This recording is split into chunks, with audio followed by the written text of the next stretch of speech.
The fall of Proxima Beta.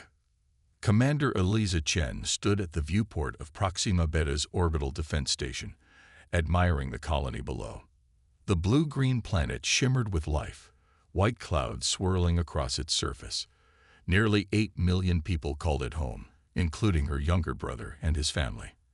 After 20 years of terraforming and development, Proxima Beta had become humanity's most successful extrasolar colony, a testament to human ingenuity and perseverance. Commander, we're detecting unusual energy signatures at the edge of the system, Lieutenant Sato reported, his voice breaking the peaceful moment. Chen turned away from the viewport. Define unusual, Lieutenant. Nothing in our databases matches it, ma'am. Whatever's causing them just appeared out of nowhere. Multiple signatures, massive scale. Chen moved to the command console as the station's sensors automatically highlighted the anomalies. Whatever they were big and moving fast. Alert status. Notify Colony Defense, Chen ordered, and get me a direct line to Earth Command. Before Sato could respond, the station's proximity alarms blared. The energy signatures had multiplied and were now surrounding the planet in a grid-like formation. That's impossible, Chen whispered. They couldn't have moved that quickly. The communication officer shouted over the alarms. Commander, we're getting emergency signals from the surface. Something's happening to the atmosphere. The main display showed real-time footage from the colony. Massive obsidian ships hung in the sky like dark stars. From each vessel, beams of crimson energy stabbed downward, creating strange rippling effects where they touched the surface. Mountains began to collapse. Oceans surged upward in defiance of gravity. The colony's defensive shields, designed to withstand asteroids and solar flares, failed instantly. Get everyone off this station now, Chen ordered, her training overriding her horror. Emergency protocols. All personnel to escape vessels. As the evacuation began, Chen downloaded all sensor data to her personal device. Earth needed to know what was happening here. As she ran toward the escape pods, the structure of the station began to groan under impossible stresses. The aliens weren't targeting the station directly, but the gravitational distortions were tearing everything apart. Chen sealed herself into the last escape pod just as the main support beams failed. The pod ejected automatically, tumbling away from the disintegrating station. Through the small viewport, she watched as Proxima Beta died. The once beautiful world was being systematically destroyed, its crust fragmented like a broken eggshell, its atmosphere torn away. In less than 30 minutes, the colony of 8 million souls vanished. Chen's pod's automated systems activated stealth protocols, rendering it nearly invisible among the debris field that had once been a thriving colony. For the next 6 hours, Chen watched as smaller craft deployed from the alien vessels and began harvesting something from the ruined planet. When they finally departed as suddenly as they had arrived, Chen programmed the pod's emergency FTL beacon and recorded a message. This is Commander Eliza Chen of Proxima Beta Defense. The colony has been destroyed by unknown alien forces. 8 million civilians are dead. I am transmitting all sensor data. The attack was unprovoked and methodical. They harvested resources from the remains. I believe Earth needs to prepare. They will come for us next. The message would take 4 days to reach Earth. Chen settled in for the long wait, her thoughts consumed by the brother and nieces she would never see again. Admiral Victor Ramirez stood in Earth's orbital command center, watching the recording for the 3rd time. Behind him, the assembled Joint Military Council sat in stunned silence. 4 days ago, they had received Commander Chen's emergency transmission. 2 hours ago, her escape pod had been recovered by a patrolling destroyer. Play the sensor data again, Ramirez ordered, his voice steady despite the anger burning inside him. The holographic display showed the alien ships from multiple angles, along with detailed energy readings, gravitational measurements, and spectrographic analysis. According to our science division, General Quan said, breaking the silence, these aliens, whoever they are, possess technology at least a century beyond our current capabilities. Their method of faster-than-light travel doesn't utilize conventional jump gates. Their weapons manipulate gravity itself. And a harvesting. Asked the representative from Mars. They extracted specific rare earth elements and isotopes. Elements particularly concentrated in Proxima Beta's crust. Elements we also have in abundance here on Earth and Mars. The implications hung heavy in the air. Earth wasn't just facing an enemy. It was facing predators who saw human worlds as nothing more than convenient mining sites. Admiral Ramirez turned to face the Council. At 62, he had spent 45 years in military service. He had seen conflicts come and go, had witnessed humanity's expansion to the stars, but never had he imagined a threat of this magnitude. "Ladies and gentlemen," he began, "we are at war. Not by choice, but by necessity. 8 million people are dead. An entire colony erased. Our current defensive capabilities are insufficient against this threat." He activated a new display showing Earth's military assets, a modest fleet of 2,300 warships spread across human-controlled space. "This is not enough," he continued. "Not nearly enough. I am invoking Emergency Protocol Thermopylae." A murmur ran through the Council. Protocol Thermopylae had been theorized but never implemented, a complete mobilization of all human resources toward military production. "Admiral," the economic minister interjected, "that would fundamentally transform our entire civilization. Every aspect of human society would be redirected toward war production." "Our civilization has already been transformed," Ramirez replied, his voice hard. "The moment those aliens decided we were nothing more than resources to be harvested, our path was set." He entered a command, and the screens changed to show industrial facilities across Earth and its colonies. "As of this moment, all manufacturing capacity in human space is redirected to military production. All shipyards will operate at maximum capacity. All defensive research is now priority one." The Council members looked at each other, the weight of the decision palpable. "How many ships do you propose we build, Admiral?" asked the lunar representative. Ramirez straightened to his full height. 700,000 warships. The number was met with shocked silence, then eruption of voices. "Impossible. We don't have the resources. It would take decades." Ramirez raised his hand for silence. "We have the technology. We have the resources. What we need is the will. These aliens believe they can harvest us without consequence. They think us weak, primitive, easy prey." His voice grew hard with conviction. "They have awakened something they do not understand. Humanity will not fall quietly into the night. We will not cower. We will build an armada like nothing this galaxy has ever seen." He looked each Council member in the eye. "I promise this. For Proxima Beta, for our 8 million dead, we will answer with 700,000 warships. And these aliens will learn what happens when humanity is pushed too far." The silence that followed was different, filled not with shock but with resolve. One by one, the Council members nodded their agreement. "Send the orders," the Earth President finally said. "Protocol Thermopylae is now in effect." The orbital shipyards of Mars glowed like a second sun in the night sky. What had once been modest facilities capable of producing a dozen ships per month now stretched for hundreds of kilometers, a testament to human determination and ingenuity. Dr. Mai Zhang watched the construction from her office window.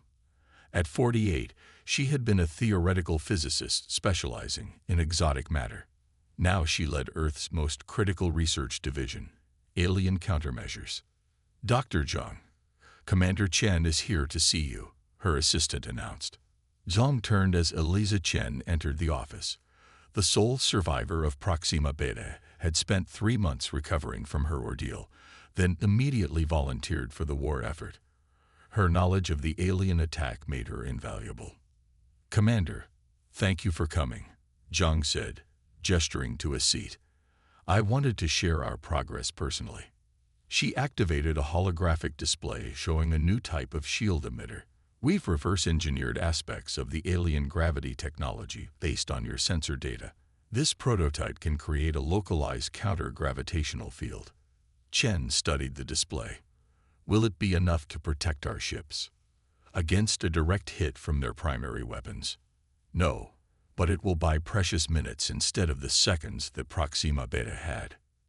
Zhang changed the display to show a sleek new warship design. This is the Vengeance-class destroyer, armed with graviton torpedoes, phase-shift shields, and antimatter pulse cannons. We're building 200,000 of them. Chen's eyes widened. 200,000 of just one class, plus 300,000 Retribution-class cruisers, 150,000 Reckoning-class battleships, and 50,000 Judgment-class carriers. Zhang's voice carried a hint of pride.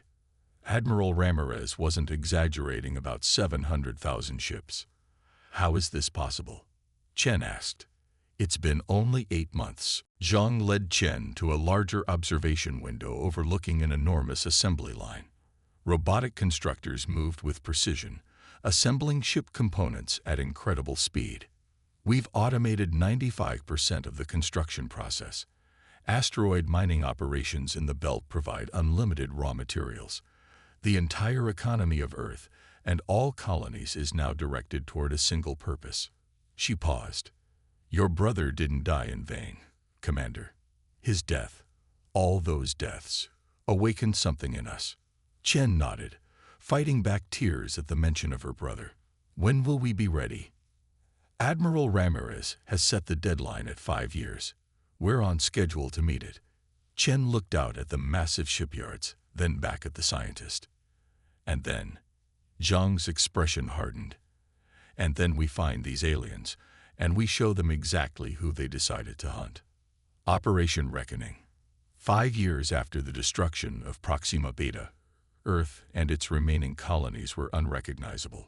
What had once been diverse, multifaceted civilizations were now unified in singular purpose. Parks had become manufacturing centers. Universities had transformed into military research facilities. Children learned ship operations alongside mathematics. The solar system itself had changed. The asteroid belt was half gone, its resources converted into the largest fleet ever assembled. The moons of Jupiter and Saturn hosted massive shipyards.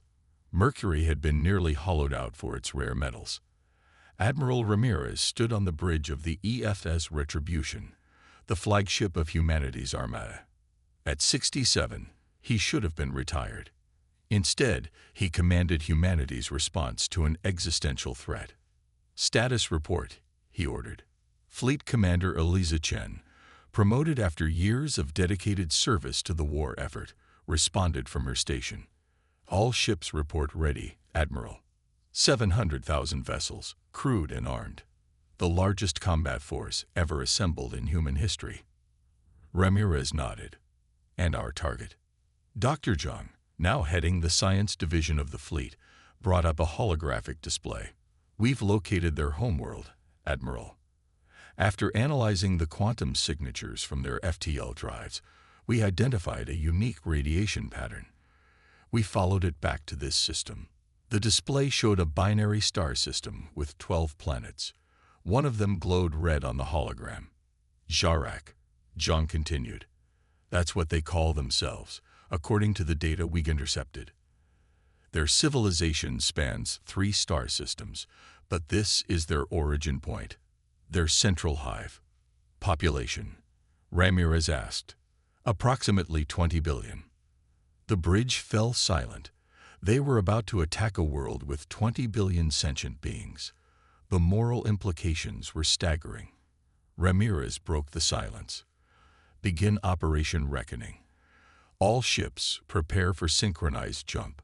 Throughout the solar system, 700,000 warships activated their engines.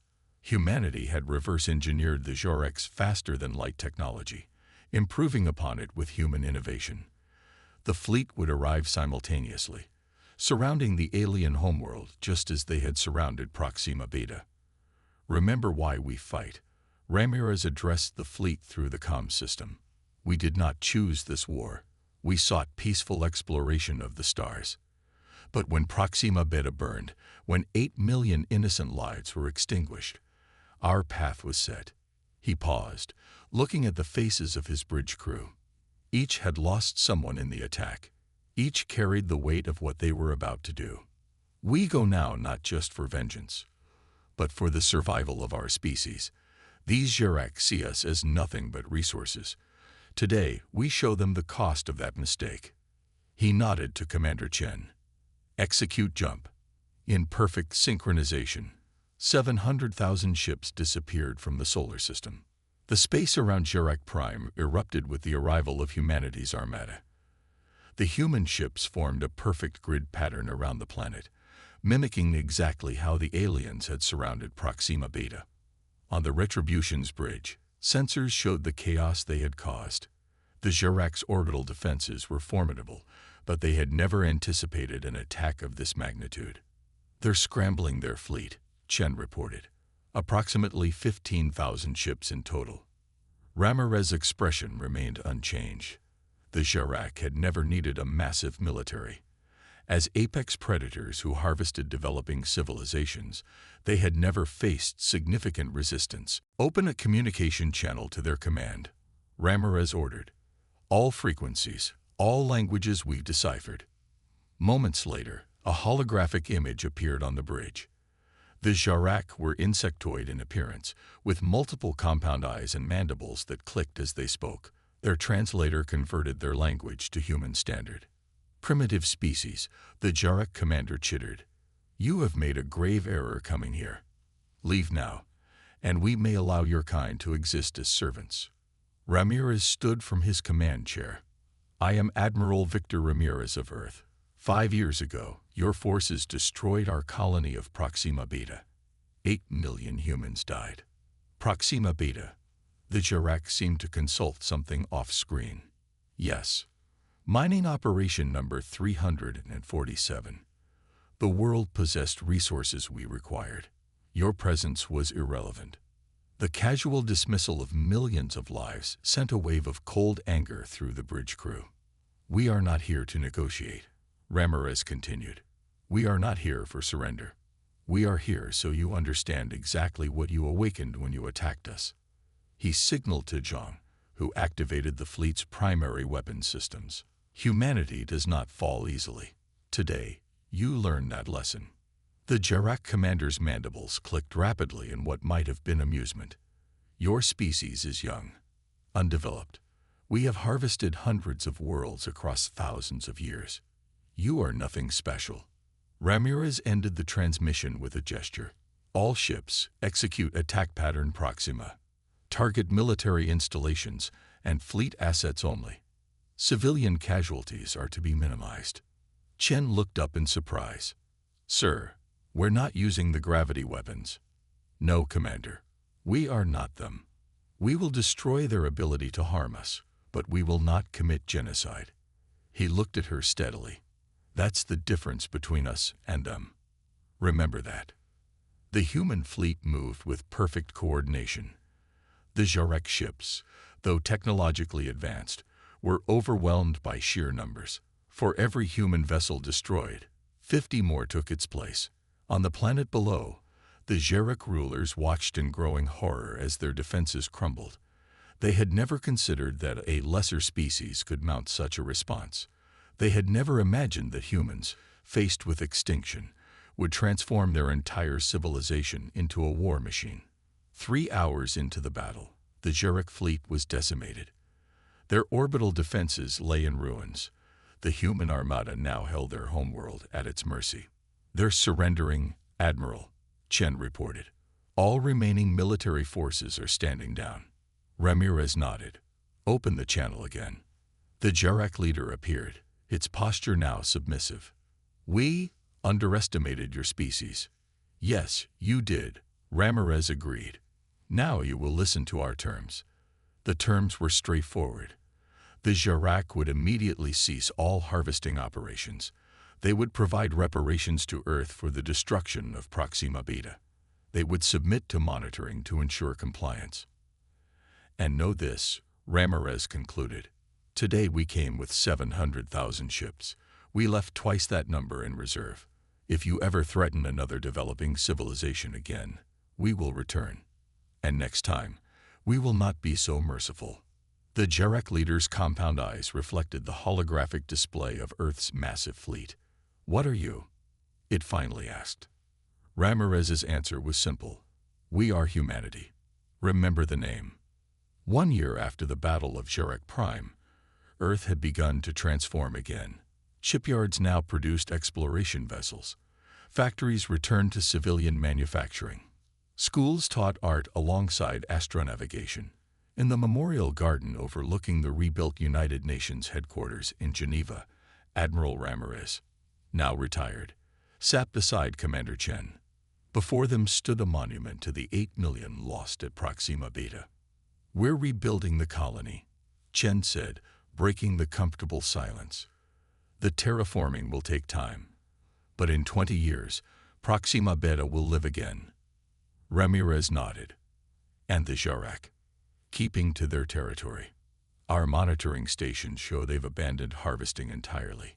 Apparently, they've decided it's safer to mine uninhabited worlds." She smiled slightly.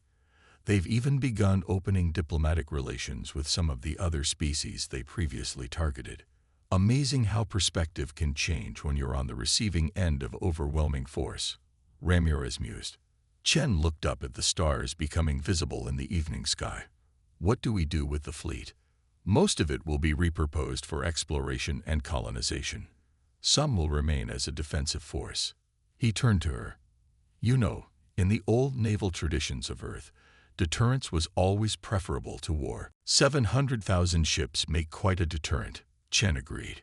Ramirez stood, his old bones protesting the movement. "The Jarek asked me what we are. I told them we are humanity. But I've been thinking about what that really means." Chen waited as the old admiral gathered his thoughts. "We're not conquerors. We're not harbingers. Given the choice, we choose creation over destruction, life over death." He gestured to the monument. "But push us too far, threaten our existence, and we become something else entirely." "The sleeping giant," Chen said softly. "Exactly. Let's hope the galaxy has learned its lesson. Humanity prefers peace, but we prepare for war." He looked up at the stars. "And now every species out there knows exactly what happens when humanity is pushed too far." Chen followed his gaze upward. Somewhere out there, thousands of alien civilizations were continuing their lives, unaware that they owed their continued existence to humanity's show of force. Unaware that the Jarek's predation had ended not through moral awakening, but through the decisive action of a species that refused to be prey. "To Proxima Beta," she said, raising an imaginary glass. Ramirez mirrored the gesture, to Proxima Beta, and to humanity's future among the stars. Above them, the first ships of the new exploration fleet launched from Earth's orbital docks, their lights tracing new paths into the darkness. Humanity had proven its capacity for war. Now it would prove its capacity for peace, while keeping those 700,000 warships close at hand, just in case.